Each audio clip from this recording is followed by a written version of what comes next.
Hi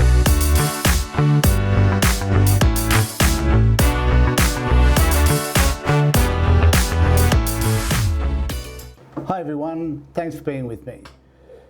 I want to talk about kids, the fact that we treat kids so poorly in our society as if they do not exist. It concerns me that through the child protection system, we have a system that fails to validate the well-being of children, refuses to listen to them, refuses to understand their experiences. I know that many children need to be removed from their families, but I also know that there are many families with the right degree of support that be able to maintain their relationship with their kids and in many cases have their kids remain with them. What I am concerned about is the damage that the system does, the government does, the non-government organisations do when they are supposed to look after and care for children. In this country, in Australia, children are treated extremely poorly by the system for all the reasons that I've just outlined. Children die while in the care of the government. Children are harmed, abused, sexually assaulted, emotionally and psychologically destroyed while in the care of the very people that are supposed to care for them, those people that have removed them from their homes, from places where often they are loved, they are cared for and nurtured. They're removed from those homes to be placed in. For years we've searched for a solution to this problem, and we've never been able to find one. No matter how loudly we've spoken about the way kids are treated by the way child protection workers and particularly social workers care to ignore children's needs, the fact that there is a lot of labelling, categorising, placing people into boxes, refusing to help them to deal with whatever is concerning that family or those parents, ignoring the real issues that sit around families and the dynamics that sit within certain families and how to find appropriate ways to work through them. At the end of the day, whichever way you look at it, children are abused by the very system that is supposed to care for them. So, what are these solutions? Well, I've outlined them many times in many of the videos that I've done for the Child Protection Party and for those that I've done here on my YouTube channel. I've struggled to find a solution that is likely to be accepted by the wider community. In fact, my biggest frustration is also that I've been ignored, that regardless of my experience as a social worker and the length of time I've spent talking to families who have had their children removed, I am ignored. I have not been able to have a voice that I would like to have had to be able to influence effective change. So the question is, why am I making this video? Well, I've just heard a podcast which I found distressing. It was a UK podcast and it was about kids that were not only placed in care but were locked up, had their privileges taken from them, that were housed in accommodation where they were basically prisoners, where they didn't have access to television, didn't have access to the outside world at all, and were not permitted to have visitors. Now, I'm not suggesting for a moment that that happens here in Australia, but what I am curious about is how do we deal with extremely troubled children? Children who at very early ages decide that life isn't worth living and attempt many suicide attempts. What do we do with children who are what we would say, or what the community would say, are off the rails? How do we provide support for parents and for these children in the most effective possible way, as opposed to these children committing crimes? having mental well-being issues, having addictions, and being sexually promiscuous, and in many cases having children of their own at a very early age. How do we avoid that? How do we create an environment which is going to meet the needs of these kids and their parents? One of the things that we need to do, I think, is think outside the box, to create something that is different, to be aware that we're spending hundreds and hundreds of thousands of dollars each on these children, and that with that money we could reinvest it in areas that are going to be more helpful. So the idea I'm going to suggest today is that we think about providing facilities, a home, a house, that not just houses these troubled kids, but also houses the parents. And you might think, well, what's so different about that than just a normal house in which these kids came from in the first instance?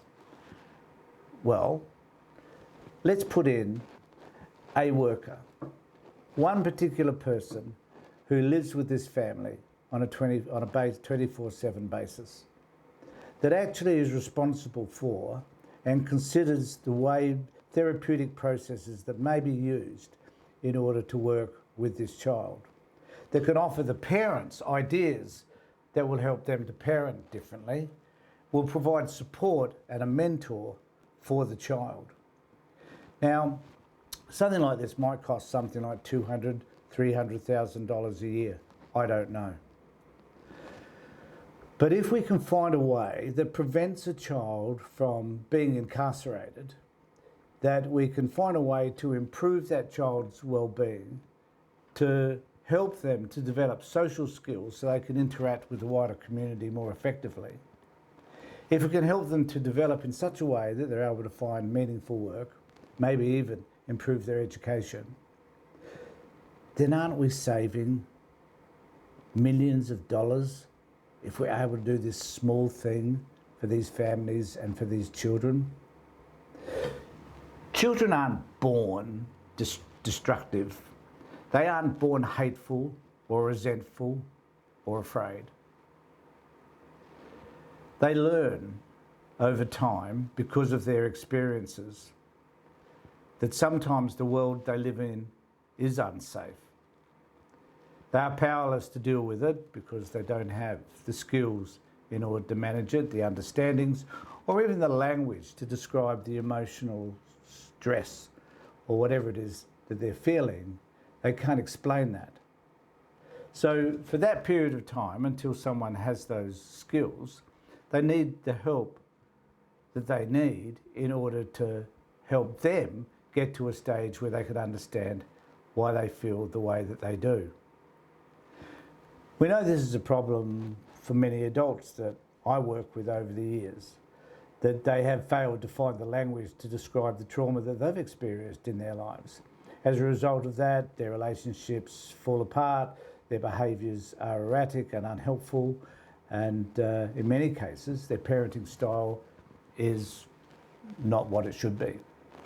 So we need to find a way to work with these kids.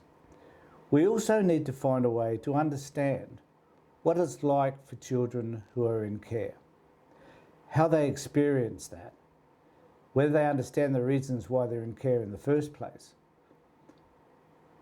We need to dig deeper. We need to empathise.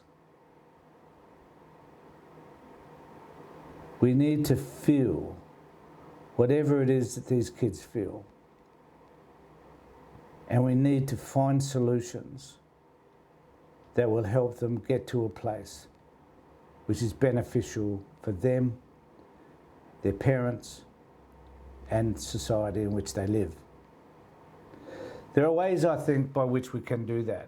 The problem that we have is that many governments or organisations choose to do nothing. They choose to accept the status quo as ineffectual and as denigrating and degrading and pathetic as it is. They refuse to do the work because they're well paid for the work that they do, and then they're not prepared to look for innovative ways by which they could do it differently. They often start from a position whereby they identify the children as being so troubled that they are beyond help, that there is no one within that system that can help them. I'm reminded of a TED talk I saw some years ago about, which was delivered by a young person who now is a social worker but was himself in care. His turning point was when he discovered someone who could work with him. So he had many foster placements. Finally was placed in this foster placement. He got into trouble with the law. He stole a car, I think. And he expected the foster parent to say to him, that's it, over and done with, they're not going to put up with this behaviour anymore. But the foster parent didn't. The foster parent said to him, it doesn't matter what you do, I am never going to give up on you. In that moment, this young person realised that he had some value, that this was someone he could trust, and that he would never behave in the way he had in the past again. What we don't understand is that sometimes it takes a moment. It takes just that bit of thoughtfulness, that bit of consideration, that sense of nurturing, wanting to care for somebody. That's all it takes. And that could turn a young person's life completely around. Not enough people, regretfully, want to do that. Not enough people understand that the message a child needs is so simple, so direct, and so truthful as, I care for you and I'm not going to give up on you. So we could build this house and we could put the family in there. We could put a worker in there that would help them with regard to that child. That's one way. But neither that will work either if the worker isn't someone who's dedicated to caring for and nurturing this child and can mentor to them how one should behave. You know, there is no greater pain that we can deliver to anybody than ignoring how they feel. Every time we ignore a person's emotions, that person is likely to bury themselves further and further into that emotional distress. They're not going to trust anybody to present that emotion to. If they keep getting put down, if they keep getting denigrated or labelled, then they're not going to feel free enough to be able to express how it is that they're feeling. But even then, if they have that one person who can, that one person who can connect with them, we can change their lives forever. I don't believe that there aren't enough of those people around. I think there are. They don't necessarily have to be trained professionals either, even though therapeutically that's probably helpful. But in order to be an appropriate professional in this space, you have to be able to offer those things that I've just talked about.